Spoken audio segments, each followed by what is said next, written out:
Greg built 4 businesses that total $1 million a year in revenue. But 6 years ago, he was broke. I didn't know when I was younger I was going to be a real estate investor. I didn't know a clue, dude. I was a knucklehead. But last year, Greg entered Delaware. Yeah. What? Your market. My market. And within 1 year, he made triple my average revenue. We've probably gotten you on a couple houses too, unfortunately. He's cracked the code to dominating any market that he enters. How? Doing one deal and then consistently doing deals and then building a real business are like 3 completely separate things that require different skill sets. You see, as your business grows, you're going to face harder and more complex roadblocks every time you try to get to the next level. It took me like literally 3 years to make $100,000. And most people think if they don't make $100,000 in their first 2 months, they're a loser. He shares the 5 roadblocks that come between getting your first deal and making $1 million a year so that you can learn from his mistakes and make Greg level money in a fraction of the time that he does. Someone starting out could legitimately make $200,000 within 2 years if you really gave it your all. This will be the video that gets you to the next level, whether you're making $500K a year or dead broke, just like Greg was. So I want to know how you got started in real estate in the first place. Let's go back before real estate. What was your childhood like? What was your life like? And then lead that into why did you even get into real estate in the first place? Yeah, so I grew up like a normal middle class family, like nothing crazy, like, you know, parents, police officer, teaching assistant, you know, so didn't have a ton of money, but we were not poor. Like we were going on vacation, you know, we had food. Like this is very, you know, in a pretty nice area. So I didn't grow up in like some squalor environment where there was like, you know, a need to succeed. But I think actually, I learned this from Ed Milet, like if you grow up and you're like in the middle where it's not like you're in poverty, but you're not like rich, it can be difficult to win because you're so conditioned to just want to be mediocre. And I always just didn't like that. And I wanted to, eventually when I got older, I wanted to become like relatively wealthy so I can, you know, build the lifestyle of my dreams. But I grew up in a very normal family in a very nice area in the New York City metro suburbs. So why did you want to be wealthy? Why was that important to you? I saw that like there were some limits growing up and not knocking my parents. And I could tell that they would get worried about money sometimes. And I didn't really know like, I mean, we'd go on a Long Beach Island vacation. My parents made enough money to survive, but like we weren't like living an abundant lifestyle, you know? But like, and I still, they paid for my sports, they paid for my siblings' sports, like, you know what I mean? So it's not like I grew up in a rough area, but I just always wanted to be able to have a scenario where I could build the lifestyle I wanted, and I knew that money was gonna be a required piece to that. And then once you start, and we'll talk about this later, once you start, you know, getting into the game and learning business, it just becomes a game after some time, and then it just becomes like a scorecard. Interesting. Yeah, we will get into that. That's the truth. Yeah. So why real estate? You could do any. There's a million ways to make money. Why not? So I knew that I knew that real estate was a proven business model. I knew that most people made their wealth in real estate. I knew that, and I feel like everyone kind of knows that subconsciously, but you know, it's just like they know about it, but they don't do anything about it.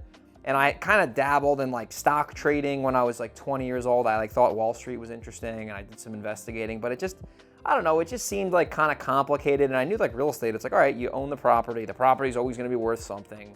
You can rent it out, you can resell it. And then I always heard like flipping houses, like people could get like very rich flipping houses.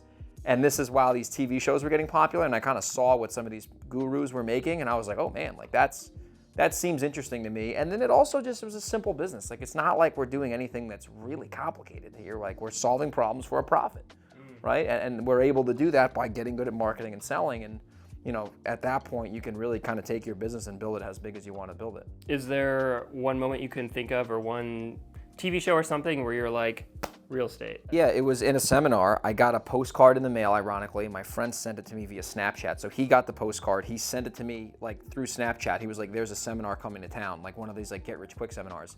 And I was like, I'll go to that. It was in Newburgh, which is like 25 minutes from where I grew up. Went to the seminar, and I remember in that room, I'll never forget this. They were like, you can buy property with somebody else's money and sell it and make the difference. And you don't need to bring any money to the table. And when you're broke and you're 20 and you have $2,000 in the bank, you're like, all right, like that sounds appealing to me, right? Like that, I can resonate with that. Makes sense. And it was like a flash bulb went off in my face, and I was like, I'm gonna be a real estate investor. That's what I'm gonna do. It's almost like I became possessed at that point, not from the devil.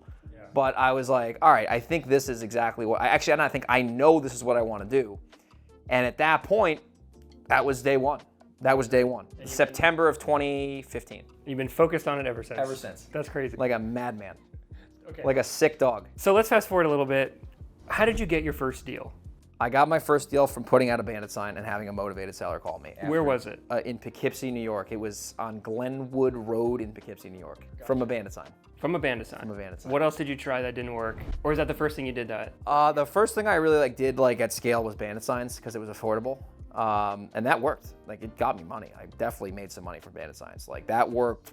I probably did 5 or 6 deals from bandit signs. Maybe let's call it made 60 grand total. Just from bandit signs, from hanging out signs. Like in New York. In New York, in the Hudson Valley.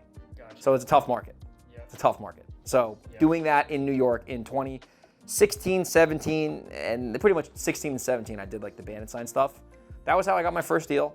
I got my second deal from a direct mail campaign. So, no, the third deal came from a direct mail campaign that I hand wrote. Where'd you, what list did you use? Tax delinquent list. I went to the county, bought the tax delinquent list in Orange County. You guys can still get it to this day if you're watching. Mailed the list. There was probably like 600 people. You got to remember, this is a long time ago when direct mail was not really that saturated. Right. I got a call. The guy wanted to sell this vacant house. He owed a ton of taxes. And we made a deal happen. I wholesaled it for way, way, way less than I probably should have because I didn't know what I didn't know. And I made 15 grand. And I was 21 years old. Well, you had $15,000. Is that your total like profit that you had? That was, if you account, like, let's call it $400 in postage. Okay. Right? So, like, let's call it, what is that? 14.6 Got it. in profit, like net income to Greg. So what did you do with that 14.6 after you closed that deal? Well, it went into my bank account, first of all, and it just kind of sat there, and I used it to pay for more bandit signs and pay for some mail to go out through, like, mail houses. Gotcha. That was pretty much all I did. But I didn't know what I was doing. I was still an idiot.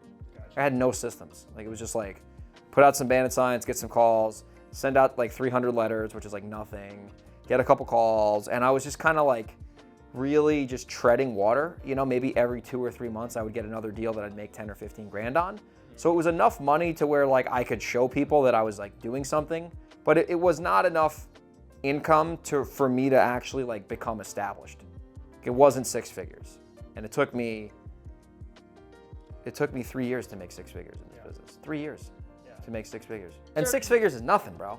That's nothing now. That's freaking chump change. Cause like now inflation and everything, I mean, 6 figures is not a lot of money. I'm talking $100,000. It's not life-changing. In revenue. Right. It's life-changing for someone who's never made it. Right. But once you understand how to do the business, making $100,000 in revenue is like, you could do that on one deal. Like, that's not unreasonable when you have experience, right? But if you're new, that's life-changing. So I don't want to discount that. Gotcha. Yep. So you were in New York. Yes. You moved from that. So you had the New York business. It was just you. This was New York 1.0. This was like a baby business, dude. Baby business, just you, no employees, no nothing employees. else. Yes. You were making how much in revenue? So you think before I started doing deals in Texas, which I guess will be part 2, yes, or business 2, yep, I think the best year I had, I made like $60,000 in New York, just kind of like fumbling the ball. In revenue. And you were netting 50.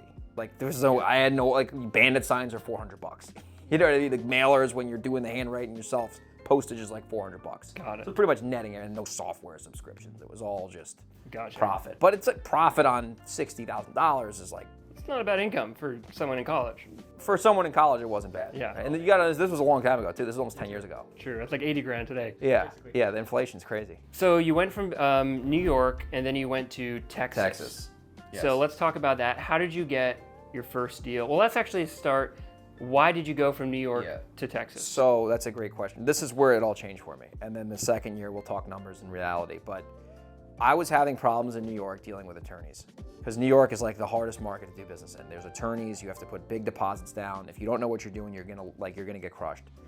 And I was running into all these problems where I would get offers accepted. I didn't have enough money for a deposit. I didn't know if it was a deal. The attorneys took forever to get contracts out. Like, it just was a total mess. And I'm like a 21-year-old kid, 22-year-old kid at that point. And I was like, I think this market is a hard thing. And I heard this thing called virtual wholesaling. It seemed like a foreign concept. But I would hear other investors, they're like, oh yeah, we're locking up deals and, you know, we don't have an attorney and it's a title company. I'm like, what the hell? Like, that's crazy. I never even heard of that. I'm like, that's crazy. So after getting frustrated for a while, I'm like, let me try this somewhere else. And if it's just as hard, then it's my fault. But if it's easier, then I might have, discovered gold. right? That was like my hypothesis. So in the beginning of 2018, I think it was like January 3rd, maybe like the couple days, I think it was January 2nd maybe, I was like, I'm gonna go all into Texas. The reason I picked Texas, number one, I belong to a mastermind that was based out of there. Number two, I knew there's a lot of people in Dallas. I knew there were a lot of people that lived in the DFW. There's 10 million people there, right? And I knew that Texas, there was always a lot of like demand for buyers. And the other thing about Texas is like there's a lot of like the laws are very like favorable for business, and there's a lot of like probate laws where you don't need to probate stuff. You can do like heirship affidavits. And I knew that like the types of properties, which we'll get into, that were going to work. I knew that Texas would be an area where it would be easy to prove whether it was going to work or not. So, you want me to just kind of put a pin in that, or just continue how I? Well, so it sounds like it was basically the market that's the opposite of New York. Yeah, it's complete opposite. So what I ended up doing, this is like the formula here on how I made my first $250,000 in real estate. Like, so if you want it for free, you know, you're in the right place. So back, and you got to understand this too, was 5 years ago. So 6 years ago almost. This is a long time ago. In real estate, like 6 years is like 60 years with tech and everything. I looked in New York and I said, what were the best deals I've done? And they were vacant properties where they inherited the house. And usually there was like a foreclosure or a tax default. And I said, what if I could only market to people who have vacant properties where they haven't paid their bills, taxes, mortgage, and they inherited the house? If I just marketed to those people, I bet you I would find more of those deals. I had like an epiphany. I remember I was playing hockey at the park by my house, and I'm like, holy crap, I should just market to those people. So what I did, and this is like straight tactical stuff, I pulled a list of tax delinquent properties in Texas. There's a system that I had called AccuZip, and that flagged all the tax delinquent properties vacant. Okay. So all the vacant properties that are tax delinquent. And then I had another system that told me if the owners were alive or dead. So I basically built a list of dead people with back taxes that were vacant. So every time I called the heirs, I was calling into a problem.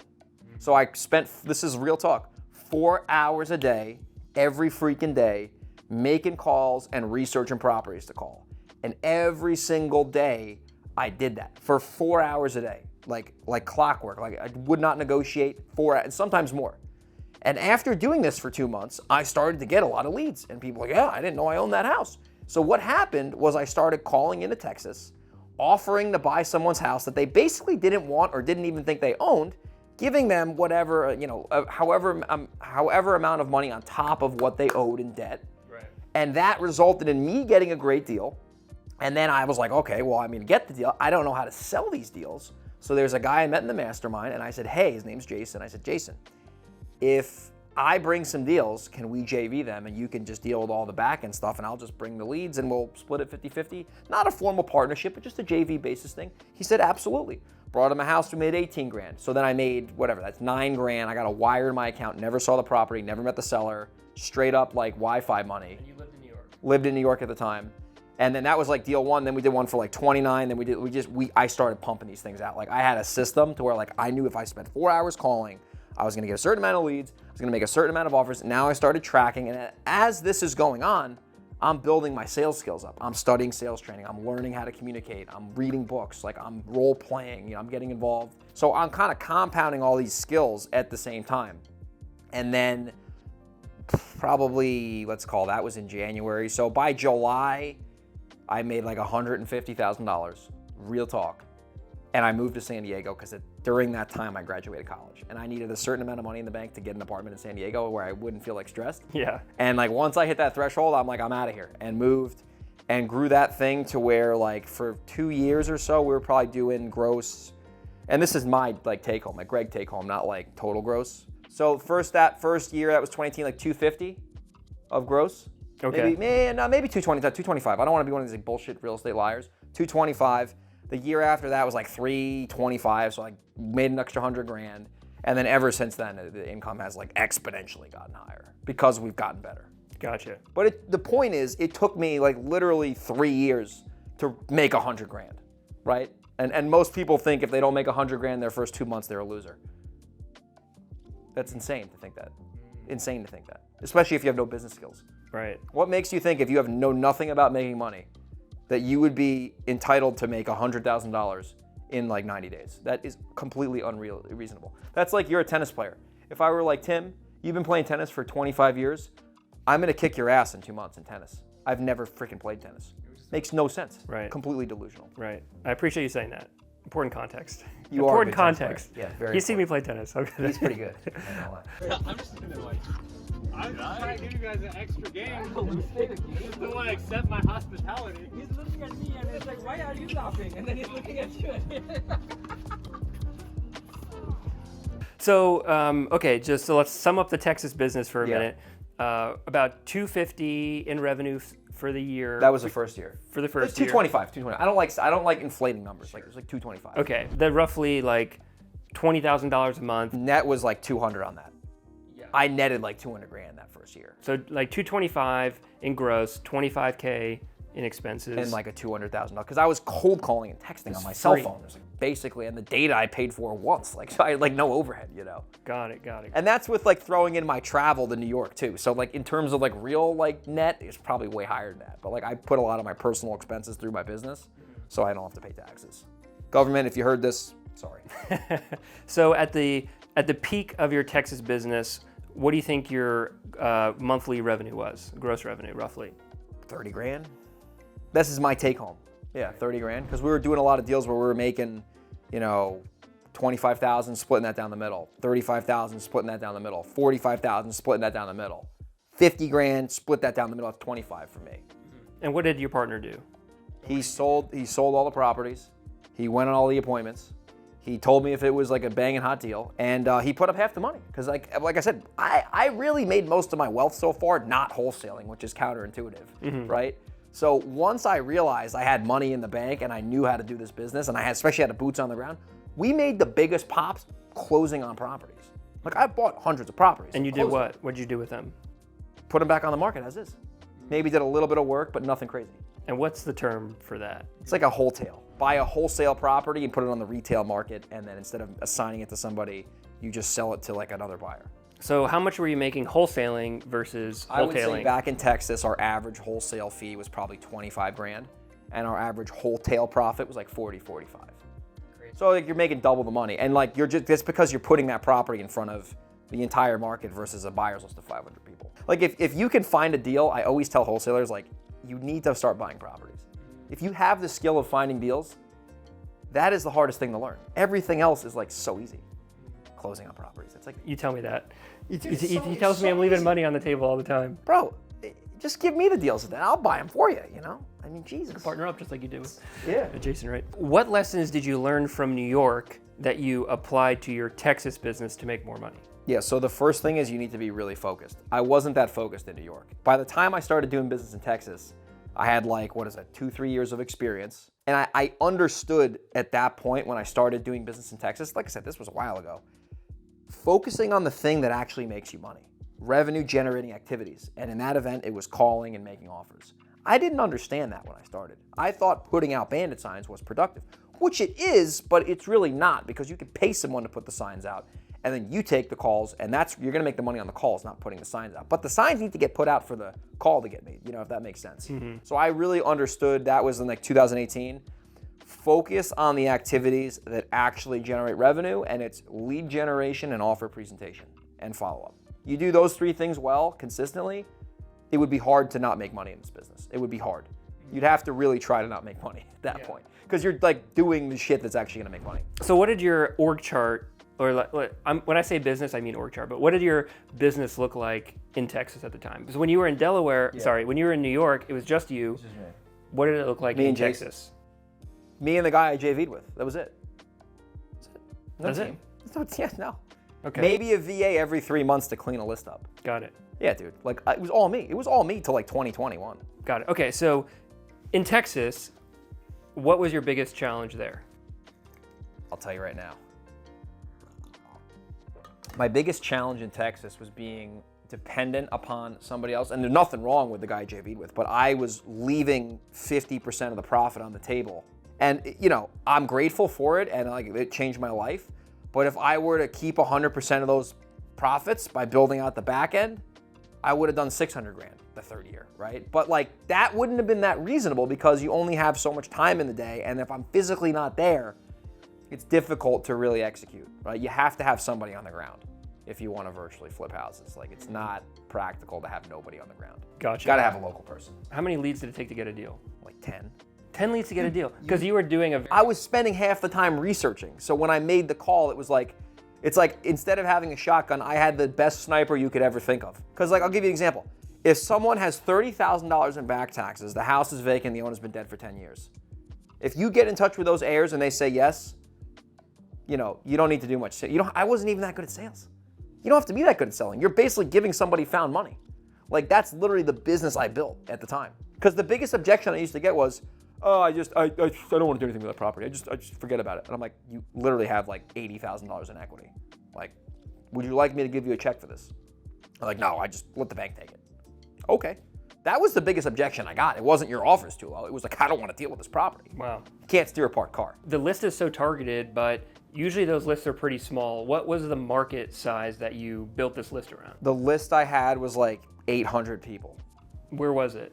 DFW Metroplex, 10 million population. Got it. So I was literally looking for needles in needles in needles of a haystack. About a large haystack. Ironically in Texas, yes, too, because there's a lot of cows down there. If you were there, Horses, yeah. If you were in Lincoln, Nebraska, that plan wouldn't have worked. No, it's too small. That's why Texas worked out. And I'll tell you where that business slowly faded away. I can get into that because I'm a transparent person. Yeah. So I literally pretty much found everybody in Dallas who had a distressed property. They were either in my database or they wouldn't answer the phone. By the way, as this is going on, I'm making like real money every month and I'm saving pretty much all of it. So I knew that like, all right, this is a cool model for a guy who's 23 living in California, but like this isn't really a practical business model. Like this could scale, but it couldn't scale in Dallas because I pretty much tapped that well dry. And I started to realize, I'm like, all right, I'm gonna run the well dry in Dallas. And I had a good friend of mine who was in Houston, so I didn't really want to compete with him down there. And then I had another good friend in like San Antonio. So I didn't really, cause like we were all kind of like in this mastermind. I didn't want to like kind of like go into their area just out of like integrity. And I'm like, all right, like this is not gonna probably be able to grow in Dallas if I want to continue to do this. So I had money now from all these deals. And I'm like, I bet you I could take this money and start actually buying leads like via mail and whatnot in New York because I have the ability to buy, and now I can buy houses. Like I know how to flip properties now. Like I learned all these skills as I was doing this.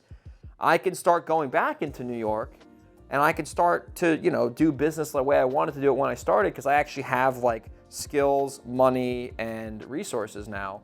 So it was a lot more practical to start doing that. And that's how we actually kicked off our New York company that's one of the bigger businesses in the Hudson Valley today for real estate.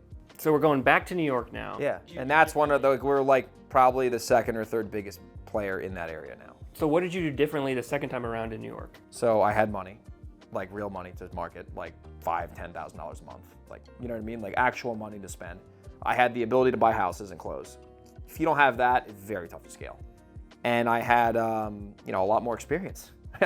Did probably 45, 50 deals in Dallas, like collectively, like over 2 years. So like I had a lot of experience. I knew how deals worked. I knew how title issues worked. Like I had money to like use to get the leads. Like I had all the things that you would need to be successful, but it took me 3 years to build those. So what lessons did you learn from Texas that you applied back to New York? It's really all about the numbers. And what I mean by that is if you want to do X amount of business every month, you need to understand it's going to be a function of getting the amount of leads you need, having the right amount of offers that are going to be presented to sellers, and following up with people. It's the same shit. Like nothing, even to this day, you know, we'll do 8 deals a month sometimes. It's the same shit. It's just scaled up now. It's just more offers, more leads, more money. So I understood that I was spending a lot of time in Texas to get leads. And now when I started going back into New York, I was spending money now in the mainly direct mail. And that money that I was spending was producing way more in revenue than I was spending. And on top of that, I started to like get hard money loans and close on properties and do construction. And I figured out how to wholesale deals for big spreads. And I was keeping all of it. I didn't have to JV it. So like there's all these little things that started to happen when you start getting experience and then you save some money and then you realize splitting a deal 50-50 if you don't have to doesn't really make any sense. And you know, it started to snowball. Yeah. So how did you get your first deal back in New York the second time? Direct mail. It was a 7-penny Penny Lane in Newburgh. It was like a $25,000 wholesale deal, or $20,000 wholesale deal. What do the numbers look like? How much were you spending in marketing per month on what, and how much revenue you were Probably generating? back in the day, it was Napkin probably $5,000 to $8,000 a month of direct mail. Mainly, I was like a direct mail. I still do a lot of direct mail, but it's $5,000 to $8,000 a month in direct mail. In terms of like revenue, we're getting into like 2019-ish, 2020, yeah, like 2019-ish. At that point, like because I was still, the funny thing is when I started going back to New York, I still had this momentum in Texas. Like I still had deals in Texas that were going down, but I was like fading out of that market and not like marketing to get those vacant properties anymore. But I still had deals in the pipeline that were set to close. So I still was making money in Texas almost like passively from my efforts like 6 months prior. So I kind of had the best of both worlds going. And then I still kind of pushed that along. I think we officially stopped doing deals in Texas in like 2020. That's when like the China virus came to town and it was like, no more Texas deals. But I think that year, so we're talking really like 2019-ish that year. I have to go back and look at the P&Ls. Probably $450,000 in revenue, but which isn't even that, like that's decent, but like, you know, it's more than the year before, which was more than the year before. You didn't have to split it with anybody. No, that's me revenue. That like if I JV'd that deal, I wouldn't count that, and it would be like that's what Greg's company collected in terms of gross. So what is the peak of your monthly revenue in New York? The peak, I mean, it's now. Yeah, well, so what is it? What's your So like monthly we're revenue? like our average monthly revenue now is like in between 90 and 140 grand a month. Like it depends on the month, but that's really where we're at. So like this year we should do in 2023, like we're ending the year basically with like 700-ish in revenue that we've closed so far. So I'm assuming we'll do about 1.4 this year in revenue with a very small team. What does the team look like? Me, Brett, who buys the houses, Lindsay, who talks to the sellers, and my assistant Anna, who does a lot of the transaction coordination, logistical work. Crazy. Yeah, it's not a huge team. Yeah, it's nothing. Like I said, and like I have friends who do 1.4 million a month. So like, I'm really nothing special. So what is the biggest challenge you face in New York right now? The long sales cycle with the attorneys. It's the biggest problem. Like our average wholesale deal takes 2-3 months to do, like on average. So what does that mean in reality? That Why means is that a the problem? second you get a property in contract with the seller to buy, you're not seeing an assignment fee come out until 60 to 90 days later. Why does that matter? Because if you have a business when the bills are due every 30 days and you have to wait 90 days, you have, you know, a gap of money you're gonna ultimately have to lay out unless you have other revenue, which we fortunately do, like from other deals. But there's a very long cash conversion cycle in New York. So, and that's actually going to Delaware has been a blessing because we have a shorter cash conversion cycle there. So we can really keep the revenue register ringing because our average wholesale deal in Delaware is like 21 days. So if I can 21 turn in Delaware, I can do these bigger clips in New York and make 60, 80 grand because I can wait because I already have that revenue coming in Delaware. So it actually has worked out very well for us as a company. So you still have your New York business today. Yes. But then you went to California. So I want to talk about California a little bit. Like physically been here or made money here? The California business. I wouldn't call that a business. I'd probably Unless- done 8 deals in San Diego in 5 years. Okay, well, let's chat about it. So tell us about, how did you get your first deal in San Diego? Yeah, so I was like the most reluctant person in the world to try to do business in San Diego because everyone said how hard it was, which it is hard, by the way. I found that out. But the first deal I did in San Diego was actually a piece of land I bought that I got on seller financing from a texting campaign from Launch Control. Or no, Lead Sherpa. It was a piece of land in Julian, California. The guy sold me the land. It was like literally the side of a mountain for 25 grand. I put $5,000 down. He seller financed $20,000, 0 interest, 5-year note. So I bought the land, put it on the market, sold it, broke even. And that was my first ever venture in California real estate. Second deal was another launch Lead Sherpa lead from texting because I figured like texting would be more feasible out here because it's just so expensive to mail. So I did a $40,000 assignment in Spring Valley, and I could have made more if I knew what I knew now. I made like 40 grand wholesaling it to my buddy. And then the third deal was like a $70,000, like $70,000 assignment deal in the hood in San Diego from Lead Sherpa, from texting. And then I did a deal where I made $55,000 in National City from a like vacant house kind of scenario like we were doing in Texas. I found someone and it was a long-term follow. My assistant actually followed up with him or her, and we made like 55 grand. And then we did a deal, then we started mailing, but we've never gone all in out here. Like, it's always kind of like dabbled. We did a fix and flip deal last year, made like $70,000 a condo in Bonita from a tax delinquent mailer. And then the last deal I did in California was actually in 2023. It was $135,000 net fix and flip in Spring Valley. So what's that, 6-7 deals in 5 years? Okay. Yeah. How many? Okay, but it was at one deal And a that was year, from or wholesale. is No, it it's like four? 3 deals a year. Got it. So what is like the gross revenue of that, you I think, don't for the know. year? For the year, I mean, let's call it 100. Yeah. Right? Nothing crazy. But it's really, it's just such an ancillary market. Like, it's tough to even quantify it. But it's not a real, like, infrastructured market. So it's hard to say that, like, oh, every year in California we do X amount of business. It's like, if I can do $150,000 to $250,000 of, like, income in San Diego, I'm cool with that. That's usually 2 or 3 deals. And what does your California team look like? It's the same team I have now. So your New York team is your California team? Yeah. It's all over. I mean, the last deal I bought was from a wholesaler, so it was just me. And you flipped it? Yeah, I just took it down with a hard money loan and flipped it. How do you find buyers in California? You said your buddy. Oh, Not so- everyone has so a easy. millionaire It's buddy in so California. easy. It's so easy. There's a Facebook group called San Diego Real Estate Friends, and I posted about the Spring Valley deal. I had 60 people hit me up, got all their emails. There's my buyers list right there. It's like, I did that in Delaware too. It's not hard. Not hard. So what lessons did you, let's say, learn from New York 2.0 and Texas that you applied to California? You need to be able to close on properties to make the most amount of money. If I just wholesaled in San Diego, I would have left, what, 250 grand on the table. Why is that? I want to say this with like a grain of salt because I really have only done like 6 to 8 transactions here, but I've made a good amount of money on them. If you want to play in a league like this, which I have limited experience in, if you're just wholesaling, you're dead in the water. Because some of these deals are so competitive, like like that wholesaler. He made 60 grand, I made 135 grand. Like I could have in theory re-wholesaled this wholesale like a scumbag, but like if I didn't have the ability to buy that house, someone else would have made the 135 grand. So you need to be able to close on real estate and be a real estate buyer, not a contract assigner. Like if you learn that and you understand how that works, wholesaling will just become a tool in your tool belt. It will not become your main business.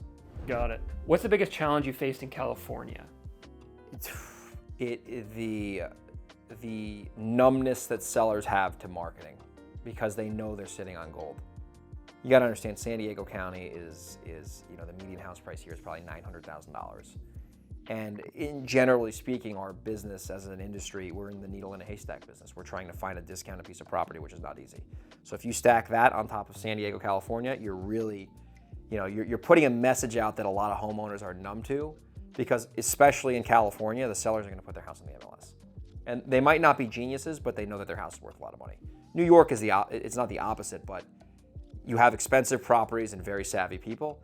California people, I hope I don't offend anybody, they're not as smart as the East Coasters in terms of their sophistication, but the one thing they do know, and I'm going to offend a bunch of West Coasters, I don't care, they know that their property is worth gold. That's the biggest complaint in California is home prices are so expensive. It's just real talk, dude. Yeah. So you're dealing with people who know that they have gold on their hands, and the sellers that I bought houses from, except for the wholesaler, because the wholesaler is just more of a commodity, but they were not distressed. They knew I was going to make money, but they weren't distressed, because there's not a lot of distressed sellers because they're sitting on gold. They're giving me their property for just convenience. So you went from California and then you went to Delaware. Yeah. What? Your market. Random. Yeah. My market. We've probably gotten you on a couple houses too, unfortunately. My market's Delaware. Yeah. This guy comes in, takes all my properties. I posted a video about how much money I made in Delaware, and it wasn't very much because this guy took all my deals. It's probably not true. But why did you go from California to Delaware? I can speak at length about this, especially because it's the most recent and I have the most experience now, and I can literally tell you how I built that business in Delaware in only a year, right? I'll tell you the whole thing. So my acquisitions guy was living in New York, where I'm from. We're both from the same town. We went to high school and college together. He met a girl who he's now engaged with, who's from Delaware, and he was going to see her a lot, and eventually he wanted to move in with her, right? Which is logical.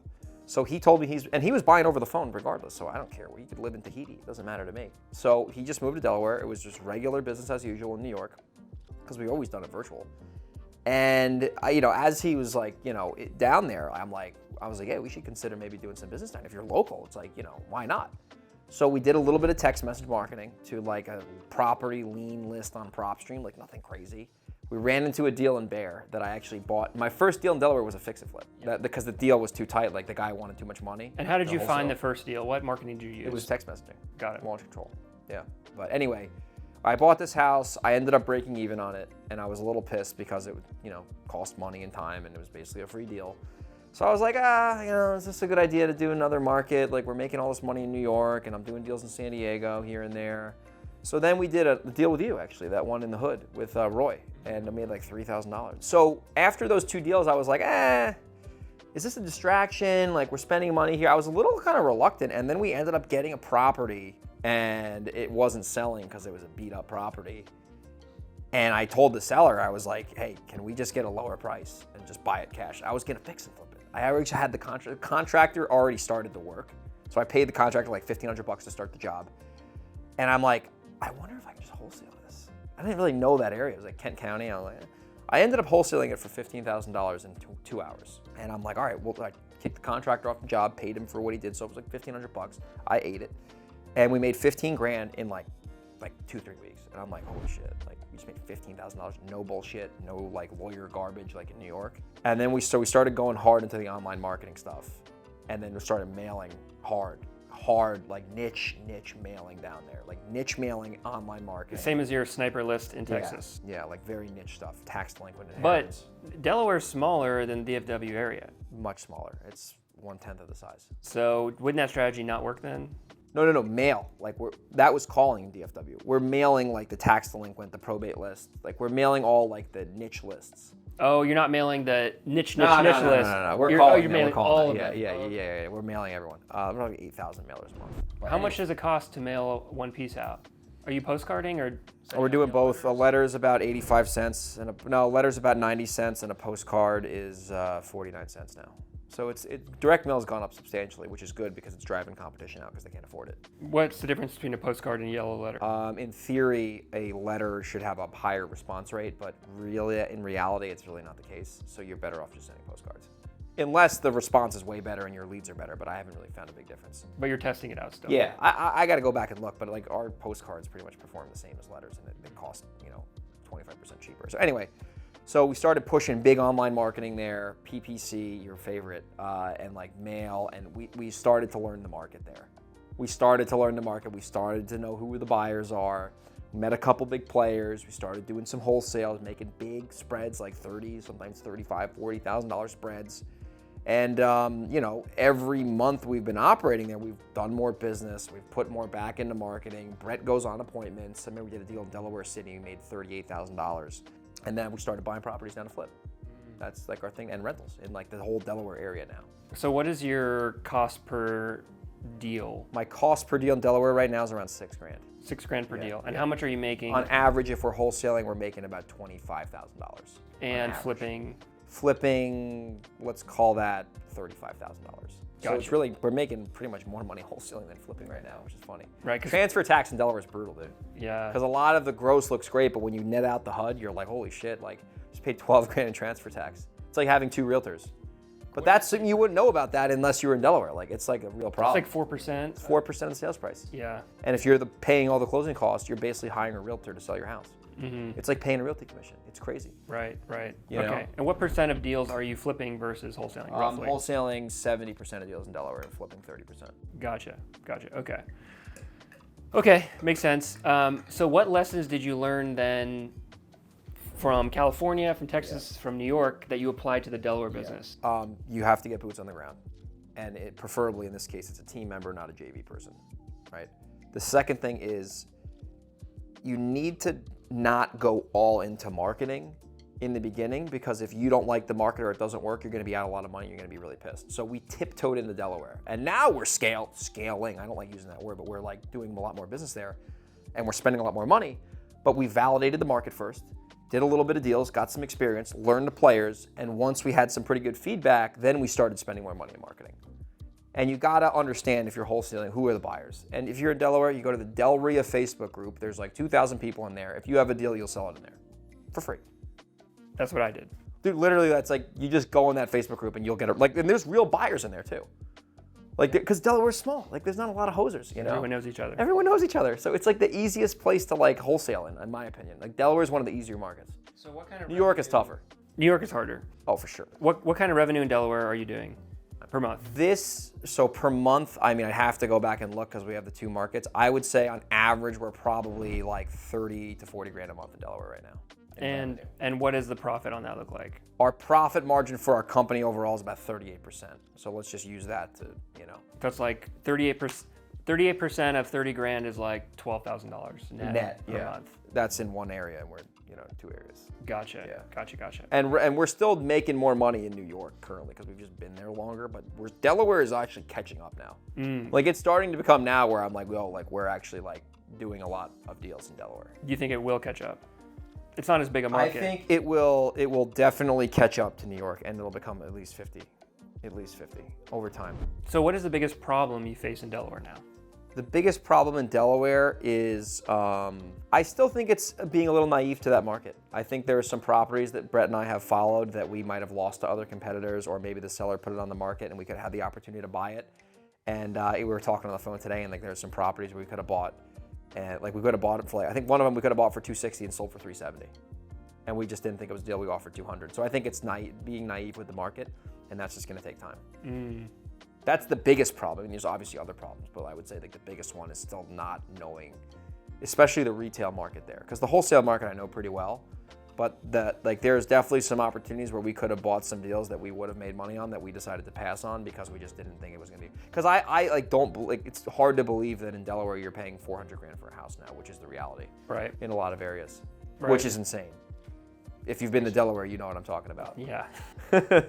You know. Yeah. Jesus Christ. We were doing deals for like 50 grand back in the day, but Oh, dude, Brookmont Farms, Sparrow Run. Like, we just wholesaled the property there yesterday, and you could have picked those properties up back 5 years ago for $30,000. it's crazy, right? It's crazy. If I kept all the properties that I was wholesaling, $8 million net worth, dude. I would be done. I'd be peace out. Yeah, you'd be out. gold, dude. They probably almost paid off. You'd be interviewing me. Yeah, right.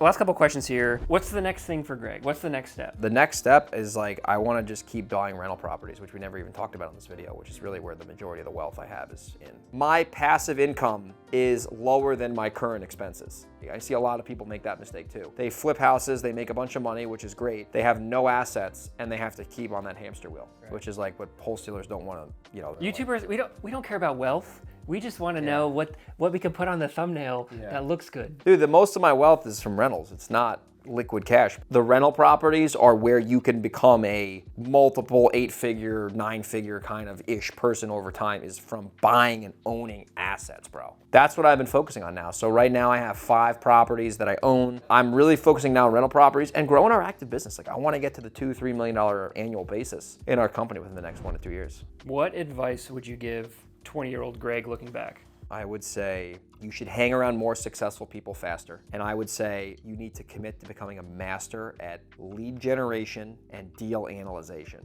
Because a big problem I had was I didn't know what a deal was. Dude, honestly, I would tell him like, you know, this is 100% worth it. Because I remember when I was struggling, like brand new, not doing any deals, I remember listening to a Sean Terry podcast. He's like, if you commit to this business for 2 to 3 years and you give it all you have, it'll be the best decision you'll ever make. And I remember listening to that podcast at that time. I was not making any money in real estate. And I can tell you that was a long time ago, but it was 100% true. Would you still do real estate if you didn't make any money from it?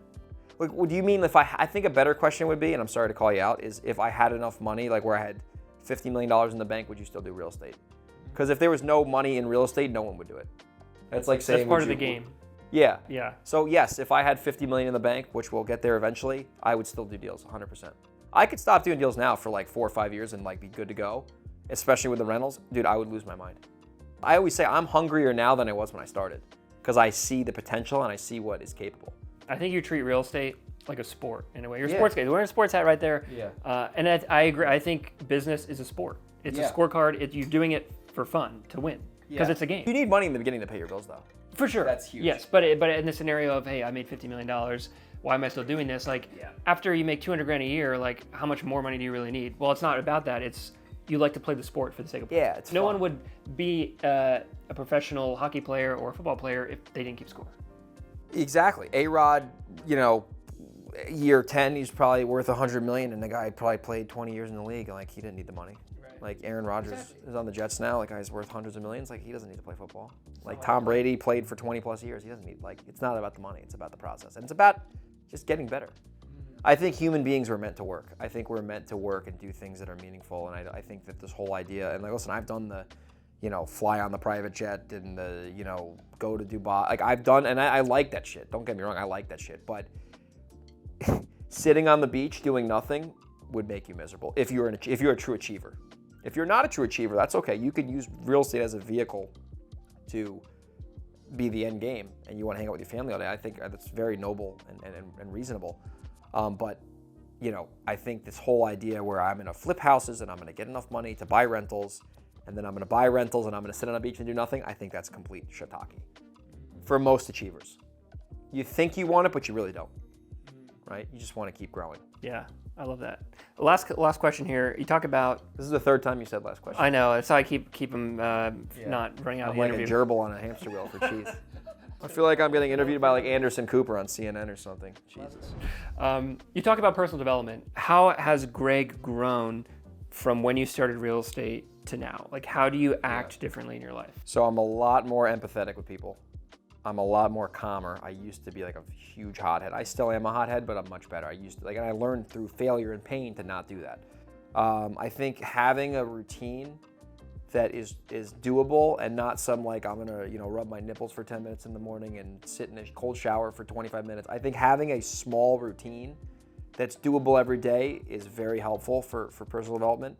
But I think the biggest thing is really just understanding your strengths and your weaknesses and figuring out what's the real root problem of your weaknesses. Like if you're like a bad communicator, like you got to isolate that and find a way to like get better at that, right? Because that's always going to be a problem if you're a bad communicator, right? And you have to be a good communicator in real estate, in anything. I think the most valuable life skill is communication, in my opinion. So you got to isolate your issues and figure out how to get around them.